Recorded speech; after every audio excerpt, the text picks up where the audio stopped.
करोड़ों की गाड़ी के अंदर बैठा हुआ एक शख्स एक जूते को चूम रहा होता है। जब उससे सवाल किया जाता है कि ये जूता किसका है, ये किसका जूता आपने उठाया हुआ है, किसके जूते को इतना चूम रहे हो, तो वो कहता है ये जूता मेरी माँ का है। इस जूते की बदौलत, अपनी माँ की बदौलत, अपनी माँ की दुआओं के सदके वज़ीर आला का मशीर बन गया। जब जिंदा थी तब भी उनके पाँव दबाता था। मेरी वालदा और ये मेरे बाप हैं। माँ की जूती ने और इनकी दुआओं से 2 दफ़ा मुशीर भी बना हूँ। माँ मेरे साथ फैक्ट्री में भी काम करती रही और माँ ने भाई बन के बाप बन के पाला, तो माँ को किस तरह मैं भूल सकता हूँ। मेरी माँ अजीम माँ है। ये बड़ा दुख है कि मैं मुशीर बना हूँ वज़ीर आला का 2 दफ़ा, उन्होंने वो नहीं देखा। और एडवाइज़र रहा हूँ, कोई तनख्वाह नहीं ली शहबाज शरीफ से। लब पे उसके कभी बद्दुआ नहीं होती, सिर्फ माँ ही है जो कभी खफा नहीं होती।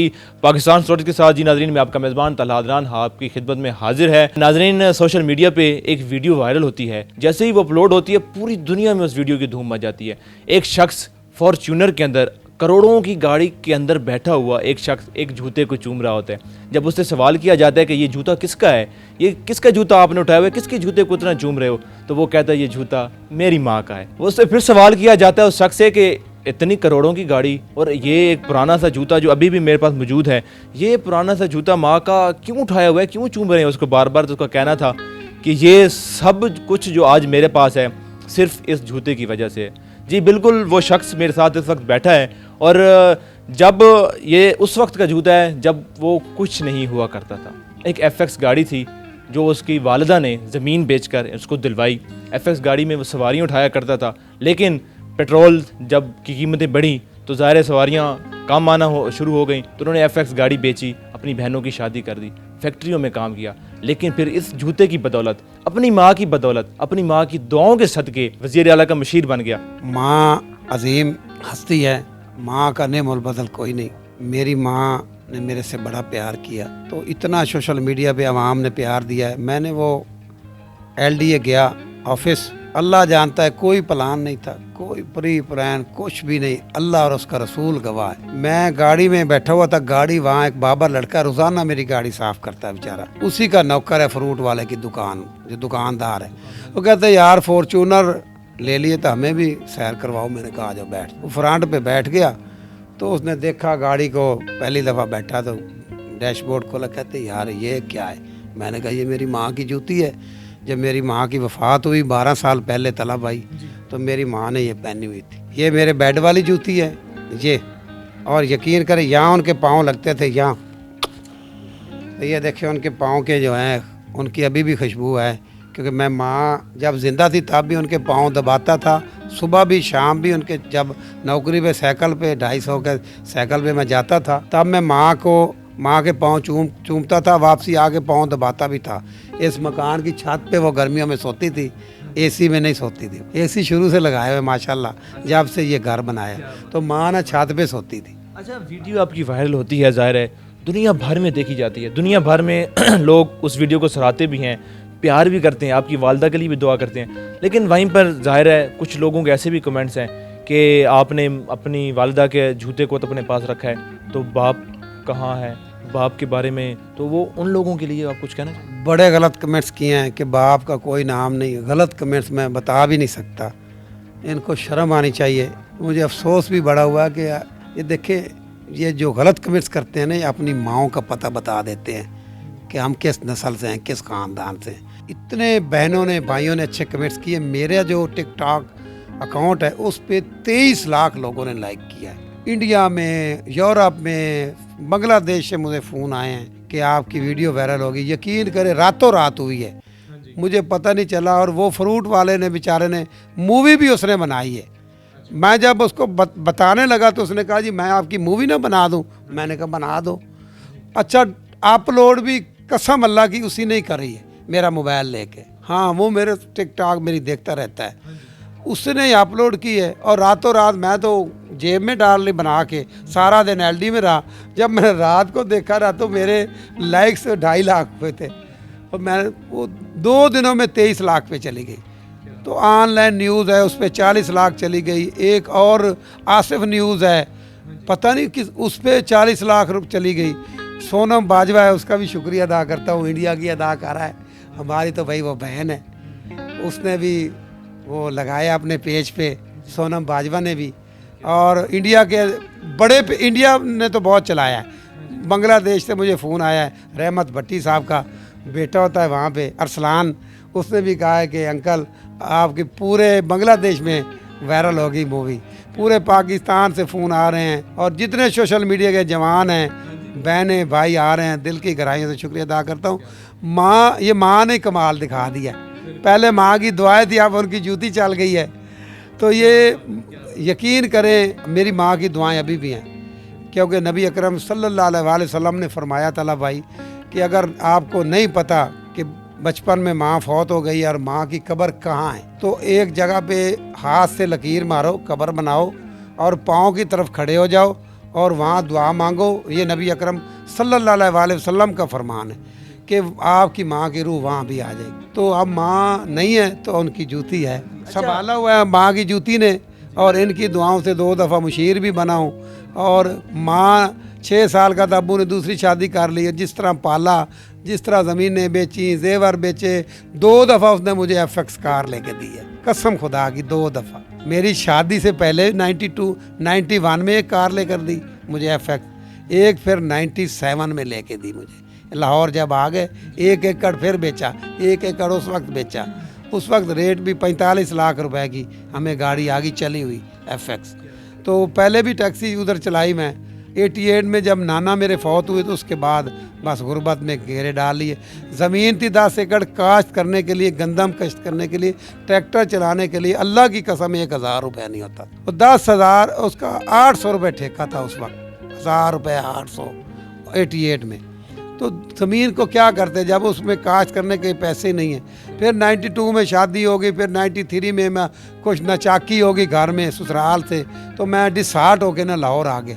काम आता कोई नहीं था, पढ़ा हुआ था नहीं, ड्राइविंग आती थी, कभी उधर ड्राइवरी कर, कभी उधर कर, कभी इधर कर। तो इसी तरह फिर 94 या 6 में मेरी माँ आ गई पीछे बहनों को लेके। उस वक्त मेरी 2000 तला भाई तनख्वाह थी। जनरल हॉस्पिटल में क्वार्टर में एक बंदा था, उसके पास मुफ्त में रहता था। हाँ, खाता पकाता भी खुद था। 800 रुपये बचते थे जो मैं माँ को भेजता था, 1200 मैं खा जाता था।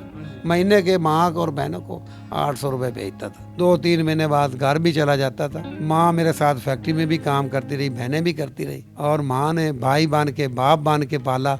मेरी बहनों ने भी बड़ा मोढ़ा लगाया मेरे साथ। तो माँ को किस तरह मैं भूल सकता हूँ। मेरी माँ अजीम माँ है। तो मुझे दुख है कि मेरा टो टप्पा उन्होंने देखा है, मेरा घर भी देखा है, मेरे 3 बच्चे भी माँ ने देखे हैं। मेरी गाड़ी मेहरान नई मैंने 2007 में ली। मेरी माँ नई कार मेरी करोला भी देखी माँ ने। मेरे अरूज यानी वो देख के उनकी वफ़ात हुई है। पर यह बड़ा दुख है कि मैं मुशीर बना हूँ वज़ीर आला का 2 दफ़ा, उन्होंने वो नहीं देखा। और अभी ये 1.5 करोड़ की गाड़ी ली है, तो ऐसी 4 ले लूँ। अभी इतना करम है अल्लाह का। एक वक्त वो आप जो अब बता रहे हैं महीने का 800 रुपया बचा करता था, वो आप घर बेचते थे, फैक्ट्रियों में काम करते थे, मुख्तलिफ और काम किए, और अब एक वक्त ये है कि आपके अपने बच्चे माशाल्लाह से बाहरले ममालिक में पढ़ रहे हैं। हाँ जी, हाँ। तो ये कैसा सारा सफ़र? ये मैं आपको बताऊं, मैं 8 साल तो एक फैक्ट्री में परचेज़ ऑफिसर रहा। पहले मैं उनका ड्राइवर था। माँ और बहनें उनकी फैक्ट्री में जुराबें सीधी करती थी। उल्टी हो जाती ना जब मशीन से गिरती हैं, तो उनको सीधा करना होता है। तो तीनों सारा दिन सीधी करती रहती थी जुराबों को। मशीन से गिरती थी ना, तो तीनों वहाँ करती रही। तो मुझे ना फिर 1 साल मैं उनके पास काम करता रहा। 1 साल तक ना तला भाई मेरा ना फौतगी हो गई या शादी थी, मैं गांव गया तो उन्होंने पीछे से ड्राइवर रख लिया। मैडम बहुत सख्त थी, उन्होंने कहा जी इतनी छुट्टियां आप करते हो, लिहाजा हमने बंदा रख लिया। तो मैं फिर बेरोज़गार, माँ भी कर रही नौकरी, बहनें भी कर रही उसी फैक्ट्री में। अच्छा, फिर मैं माँ ने फिर एकड़ बेचा, तो फिर मुझे पहले गांव में गाड़ी लेकर दी, फिर मुझे इधर FX लेके दी 96 में। फिर 97 में पेट्रोल महंगा हो गया, 2-2 महीने चुंगी पे खड़ा रहता था, सवारी नहीं मिलती थी। तो कहाँ से घर का खर्चा चलाऊं? गाड़ी बेच के तो बहन की शादी कर दी अपने साले के साथ, मेरी बीवी का जो भाई है, खाला का भी बेटा है। तो बाकी एक बहन रहेगी। तो फिर मुझे उसी साहब ने फ़ोन करा कि तुम कहाँ हो? तो मैंने कहा मैं सैयद सईद आलम जैदी के पास अभी काम कर रहा हूँ एज ए ड्राइवर। तो उन्होंने कहा मैं आपको परचेज़ ऑफिसर रखना चाहता हूँ। तो मेरी 5000 तनख्वाह लगा दी उसी फैक्ट्री में जहाँ माँ काम करती थी। तो मैं वहाँ परचेज़ अफसर बन गया, गाड़ी मिल गई, ड्राइवर मिल गया, 2000 से 5000 तनख्वाह हो गई। माँ को भी नौकरी छुड़वा दी, बहन को बहन मेरी 2008 तक मेरे साथ काम करती रही। तो 2008 में मियाँ बरादरान आ गए, 2011 में माँ वफात पा गई और 2008 में फिर दूसरी बहन की शादी कर दी, अपनी जेब से करी। 2008 तक मेरे पास ज़मीन थी। 2008 में आखिरी 2.5 एकड़ थी जो मैं बेचे और बेच के कुछ ये ऊपर मैंने घर में डाले और कुछ अपना खर्चा खुर्चा चलाया। इस तरह माँ की भी बेच के खा गया। बाप से भी 5 एकड़ आया रकबा, मेरे अब्बू ने भी दिया। तो अब्बू भी मेरे अजीम हैं, ये मेरी वालदा और ये मेरे बाप हैं। तो इन दोनों की 10 एकड़ रकबा मुझे हिस्से से मिला। तो माँ के बगैर ज़िंदगी गुजारने का मज़ा नहीं आ रहा। माँ नहीं है तो बिल्कुल स्वाद नहीं है। यकीन करें, मेरी माँ की शक्ल की है मेरी बहन, ये साथ ही रहती है, उसकी शादी करी, बस कभी उसको देखने चला जाता हूँ, वो मेरी माँ की शक्ल की। क्या बात है।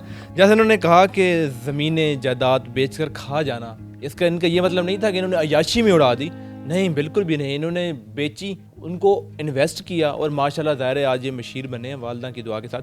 अच्छा, फिर मैं वही उसी वक्त का जिक्र करूँगा, 800 रुपया महीने का बचाना, और फिर ख़ुद आप गए यूरोप में, कहीं और ममालिक में, स्विट्ज़रलैंड जिसको कहा जाता है कि दुनिया का खूबसूरत तरीन मुल्क है, वहाँ पर आप गए, कैसा वहाँ पर कैसे फील? यकीन करें, मैं जहाँ भी गया हूँ, मैं उम्रे पे गया हूँ, करबला गया हूँ, हर जगह पे मैंने माँ को मिस किया कि मेरी माँ नहीं है। तो मेरी माँ ने बड़ा मेरा साथ दिया है और माँ की बदौलत जो कुछ हूँ, मैं माँ की बदौलत सबको ये पैगाम दूँगा, खुदारा जिनकी वफ़ात पा गए हैं उनके लिए फातिहा पढ़ें और जिनकी ज़िंदा हैं खुदा का वास्ता उनकी खिदमत करें, ओल्ड होमों में मत छोड़ें। माँ नहीं मिलनी, माँ नहीं मिलनी, माँ नहीं तो कुछ भी नहीं। जी नाज़रीन, बिल्कुल वफ़ात पा जाने के बाद अपने वालदैन की, वालदा हो या वालिद हो, उनकी किसी चीज़ को संभाल कर रखना तो बहुत दूर की बात है। आजकल हम तो इतने बेहिस हो चुके हैं, हमारे खून इतने सफ़ेद हो चुके हैं कि अगर वो ज़िंदा भी हों तो हम उनको, जैसे उन्होंने कहा कि ओल्ड होम में भेज देते हैं। हम अगर घर में भी रखें तो इस तरह उनकी परवाह ही नहीं करते, वो क्या कह रहे हैं क्या नहीं कह रहे। हम इस बात की फ़िक्र ही छोड़ देते हैं कि शायद हमारे घर में बुज़ुर्ग वालदैन भी हैं, लेकिन वहीं पर कहा गया है कि खुश नसीब है वो औलाद अगर उसने अपने वालदैन को बुज़ुर्ग होता, बूढ़ा होता, ज़ईफ़ होता देखा और उनकी खिदमत की और फिर जन्नत कमाया। और बदनसीब है कि उसने देखा हो कि उसके वालदैन में से कोई भी एक शख्स ज़ाफ़त की, मतलब बड़ी उम्र को जा रहा है, लेकिन उसकी वो खिदमत नहीं कर सका, जन्नत नहीं हासिल कर सका, तो बदनसीब है। चौधरी साहब जो हैं ये मिसाल हैं तमाम औलादों के लिए। पहले ड्राइवर था, फिर परचेज ऑफिसर बना, फिर सारे ख़ानदान को नौकरी दी, फिर उन्होंने ही 5 मरले मुझे इनाम में ले दी मेरी ईमानदारी देखते हुए। 5 मरले ये जगह सैयद तैर जैदी साहब ने लेकर दी है। घर मैंने बनाया है, 2.5 लाख रुपया उसके बेटे ने भी दिया मुझे कि थोड़ा इसमें डालो, ईंटें वगैरह लो। उसके बेटे ने भी मोटा लगाया, बाद में वो 2006 में वफ़ात पा गए, तो 2006 में ये मैंने घर बनाया। ये मैं मेरी ईमानदारी पे परचेज ऑफिसरों को कोई घर नहीं बना के देता, ये उन्होंने मुझे 5 मरले लेकर। और एडवाइज़र रहा हूँ, कोई तनख्वाह नहीं ली शहबाज शरीफ से, मुफ्त काम किया दोनों अदवारों में, अल्लाह और उसके रसूल की कसम है, और कोई हराम नहीं कमाया। ये जो मेरे घर है मैं हक हलाल का अपनी मेहनत से ऊपर लगाया। प्लाट मुझे फैक्ट्री वालों ने लेके दिया और कोई तनख्वाह नहीं ली, कोई हराम। कई लोगों ने कमेंट्स किए हैं कि ये फॉर्चूनर और ये सिविक और ये टॉप टप्पे और ये गाड़ियाँ ये नून लीग की, मेरे पे लाना तो, और मैं हराम और सुअर खाऊं अगर मैंने हराम खाया हो। क्या बात है जी नाज़रीन, वो वालिदा जब हम बोल नहीं सकते थे, हमारे रोने से वो जान जाती थी कि हमें नींद आई है या हमें भूख लगी है। वही जब हम बड़े होते हैं तो हम समझते हैं, जब वालदा में कोई बात कहती है तो हम वालदा को कहते हैं कि तुम्हें क्या पता है, मुझे जो हूँ मैं खुद ही शायद बड़ा हूँ, सब कुछ हुआ हूँ। बदनसीब है वो औलाद। उन सब के लिए चौधरी साहब जो हैं वो मिसाल हैं कि, और उनका कहना है और बाकी हकीकतन ही ऐसा ही है कि सब कुछ जो उनको मिला है वो उनकी माँ की दुआ और ये इस जूते के नतीजे में मिला है। जो ये जूता एक अपनी करोड़ों की फॉर्च्यूनर, हम आपको दिखाएंगे भी सही, स्क्रीन पे भी चल रही होगी, करोड़ों की फॉर्च्यूनर के अंदर रखते हैं और एक जूता अपने सरहाने, जब ये सोते हैं अपने सरहाने रख के सोते हैं। इसी के साथ ही अपने मेज़बान तलहा अदनान को दीजिए इजाज़त, अल्लाह ने के बाद।